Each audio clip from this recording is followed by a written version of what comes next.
Okay, so na-prepare ko na yung panggitnang portion. Ganito ako mag-prepare.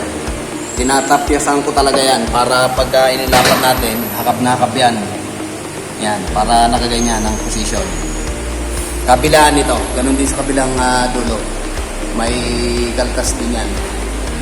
Okay, so sa pagkabit ko na ito, kumukuha ko ng pattern talaga para pinaka-stopper. Ayun yung bakal na yun. So yun ang pinaka-guide kung gaano siya, kung paano siya ipoposition sa gitna. Okay, panoorin nyo lang kung paano ko ito gagawin.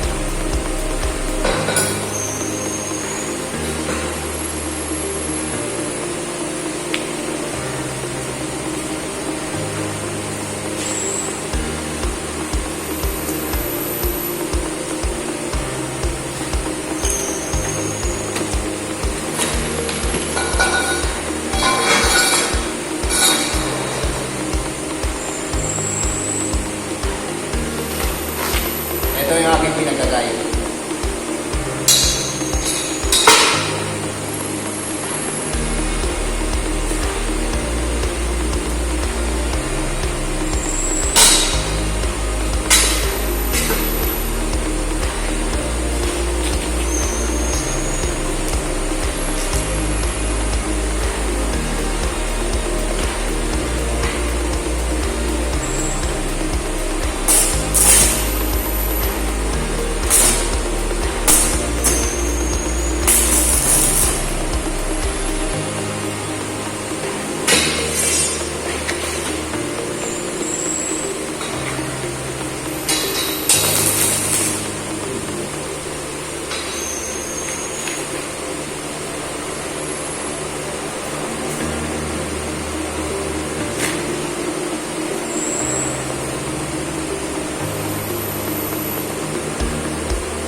Okay, so nailagay na natin yung pinaka-horizontal part niya.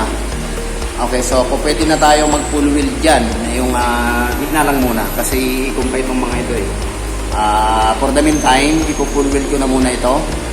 Yung pinaka-gitna na mismo. Hindi ko na masyado ipapakita kung paano ko ito i-full wheel. Ang antayin natin ay yung pagkasa ng mga square bar na ito. So hindi ko pa napuputol ang mga square bar. Iniantay ko pang dumating ang materials ko. Order ko pa lang kasi. Okay, so maya-maya itutuloy natin ang pag-assemble na ito sa pagkakabit naman ng square bar. Okay, so ngayon nakita na ninyo kung paano ko ito iporma. Yan, naka-eskwalado na yan. Kung tutusin, pwede na mag-full wheel dyan. Pero para maiwasan ng distortion, ikakabit natin sa yung mga lahat ng parts, yung mga square bar. Okay, so inaantay ko pa yung mga square bar para maputol. O-order ko lang kasi ng materyales. Okay, for the meantime, hanggang dito na lamang muna uli. At maraming salamat sa pagsama. Hindi ko na ipinakita yung paggawa ng ibang yun. Parehas lang ang method na ginawa ko dyan sa isang ito. Okay, so sana may napulot kayong idea kung paano mag-eskwala ng mga gate o kaya mga pintuang bakal. So hanggang dito na lamang muna uli. Maraming salamat sa pagsama.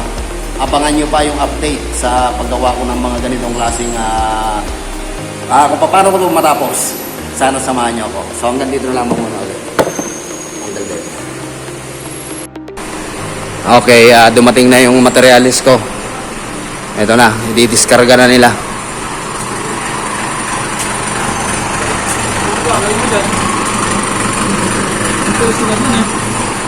Doon lang, bossing.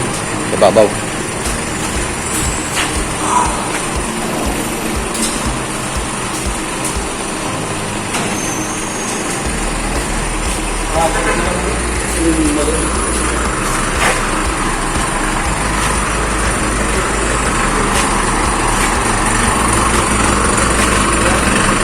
Medyo marami-rami itong tatabasin ko ngayon.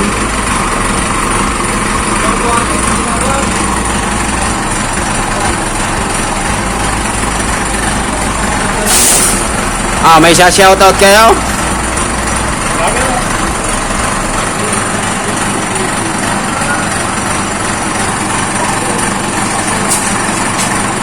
Okay, so ibababa na nila yung aking mga materyales. For the meantime, mga square bar lang muna ito. Saka flat bar na pang design. Andiyan na ba yung flat bar?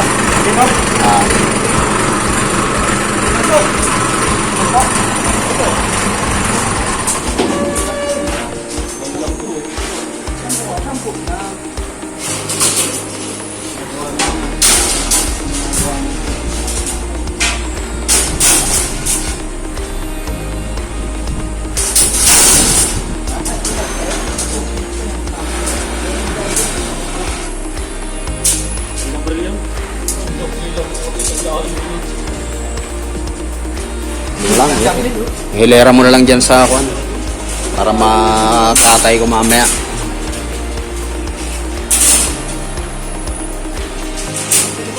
Sige, dyan na lang, okay na yan. Ako na bahala dyan.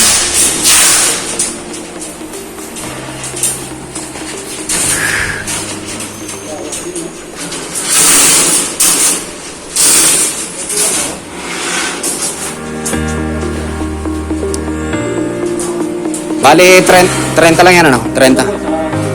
30, 10.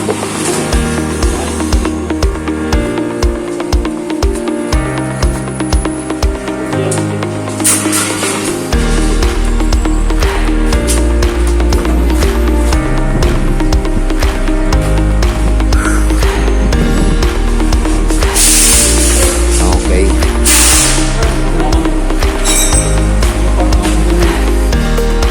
Okay, ngayon ay i-picture ko yung mga materials kasi puro ko na yung iba. Ngayon naman, tutuwid ko. Ang problema kasi sa mga ganitong klaseng materials, lalo na yung mga square bar, pumipilipit ito. Kaya bago natin matuwid, kinakailangan ayusin muna yung pagkapilipit. So dito ko yan naayusin. Meron ako ritong susukan angkol. Susuksok ko yan dyan. Tapos meron akong pambira rito para may twist, para maayos yung kanyang alignment. Okay, so panoorin niyo ako kung paano ko ito ginagawa para magkaroon kayo ng idea kung paano magtuwid ng ganitong klase mga materyales.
Okay, so ito yung aking pambira. Isusuksok ko to dito sa butas na to. Then ipipix ko siya ron. May suksukan na ron para may pilipit ko na ito na maayos. Okay, so panoorin niyo ako paano ko to binigyan.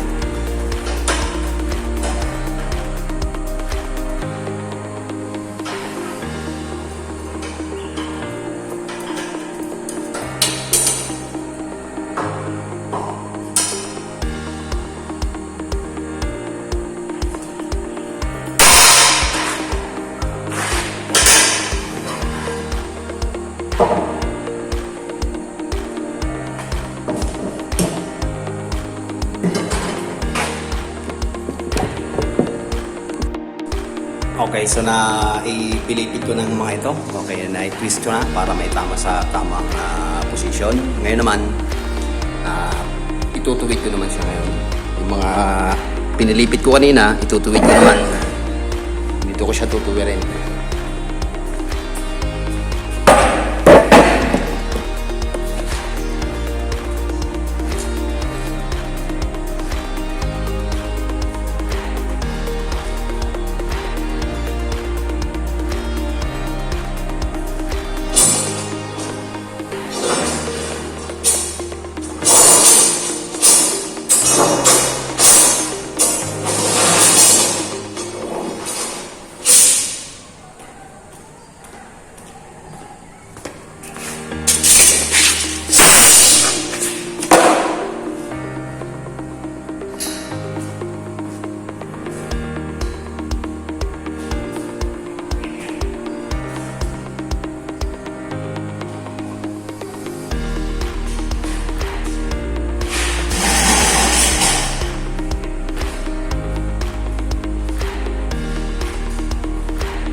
pagtutuwid,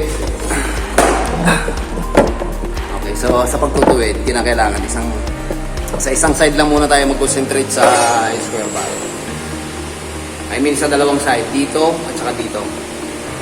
Silipin natin ng diretso pa ganon. Pag may nakaumbok sa side na to, doon lang tayo papalo. Huwag natin pakialaman yung ilalim at saka ibabaw.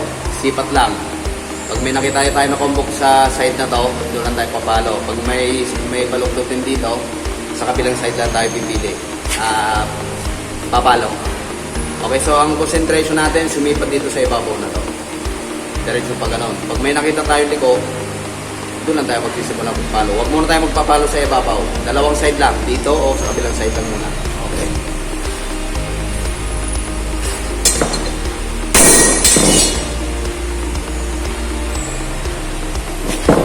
Okay, so kapag ka nakita natin na medyo diretso na sa side na to, babalik ta rin natin ang hawak sa ating square bar. Sa kabila naman tayo sisipat. Kasi ibang sipat ng sa isang side lang. Kinakailangan dalawang sisipatin natin. So babalik ta rin natin. Para mas,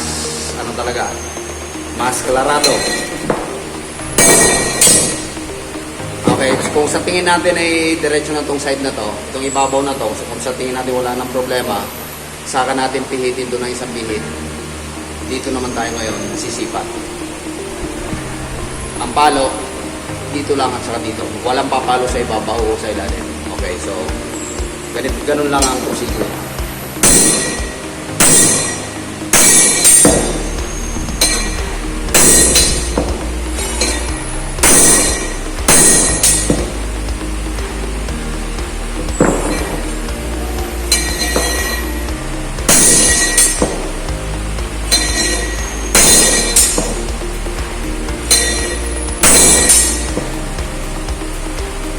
Okay, gaya ng sabi ko, kung sa tingin natin ay okay na, babalik ka rin at tinuli natin yan. Okay, kung wala nang problema, then tuloy na ito. Diretso na ito.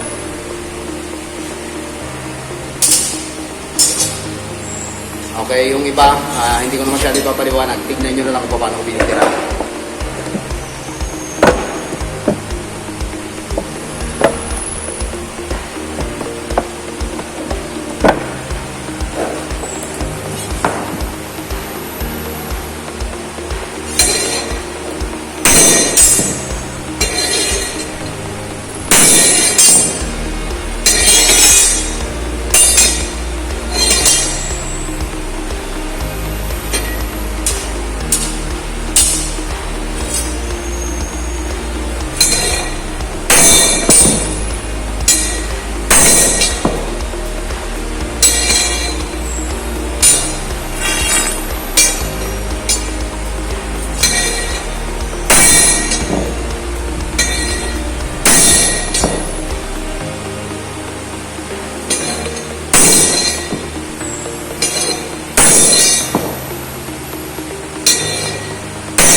Okay, so na-tweet ko na itong ibang mga materyales. By the way, may mga na-tweet na rin ako nandun na. Naka-prepare na ron. Yung pinuwit ko lang uli ngayon, yung pinilipid ko. May naka-ready na rin yung ibang mga materyales ko. Ayan. Yan, na-tweet na yan. Pati yung nandito sa lugar na yon. Na-tweet na rin yung mga yon. Okay, so ang susunod nito, magle-layout ako sa mga ito. Then, mag-assemble na. Okay, so panoorin nyo na lang ang mga gagawin ko.